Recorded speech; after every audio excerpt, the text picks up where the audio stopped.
Avec leurs mains, ils ont bâti, avec leur foi, ils ont élevé une maison pour toute l'humanité. Voici l'histoire d'Ibrahim, d'Ismaël et de la construction de la Kaaba. Il y a bien longtemps, dans une vallée sèche, perdue entre les montagnes, un désert sans arbres, sans rivière, juste le silence et le ciel immense. Mais au cœur de cette vallée, Allah fit jaillir une source, une eau bénie, Zamzam. Ibrahim, que la paix et les bénédictions d'Allah soient sur lui, marchait dans cette vallée. À ses côtés, son fils Ismaël, encore jeune mais déjà fort dans sa foi. Ils n'étaient pas venus là par hasard, c'est Allah qui les avait guidés pour accomplir une mission, construire une maison. Pas une maison pour eux, mais une maison pour lui, pour Allah. Une maison qui resterait là pour tous ceux qui viendraient après eux. Alors, sans hésiter, ils commencèrent à rassembler les pierres. Pas de bâtisseurs autour d'eux, pas d'outils sophistiqués, juste un père, un fils, et l'amour sincère qu'ils portaient à Allah. Ils posaient chaque pierre avec soin. Leurs gestes étaient simples mais portés avec une intention immense. Et à chaque pierre, leur voix s'élevait vers le ciel. « Oh Allah, accepte cela de nous, car c'est toi, l'Odian,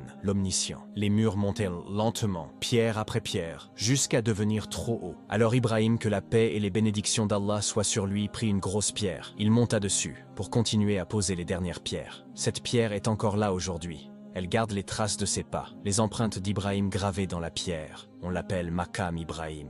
Puis vint le dernier geste, un moment sacré, une pierre, pas comme les autres. Une pierre venue directement du paradis, envoyée par un ange, pure et blanche à son origine, avant que les feutres des hommes ne noircissent peu à peu sa surface. Cette pierre, on l'appelle Hajar al-Aswad, la pierre noire. Ibrahim l'a prise entre ses mains, avec respect, avec douceur, et il la plaça dans le coin de la maison. Le dernier geste, la dernière pierre. Alors Allah dit à Ibrahim, « Depuis ce jour, les hommes et les femmes de toute la terre viennent jusqu'à cette vallée. Ils tournent autour de cette maison. Ils prient, ils pleurent, ils espèrent. Car cette maison n'est pas seulement faite de pierres. Elle est faite de foi, elle est faite d'amour, elle est faite de l'histoire de ceux qui cherchent à se rapprocher de l'unique, d'Allah. Et elle restera là, tant que des cœurs battront, guidés par l'appel de la foi. »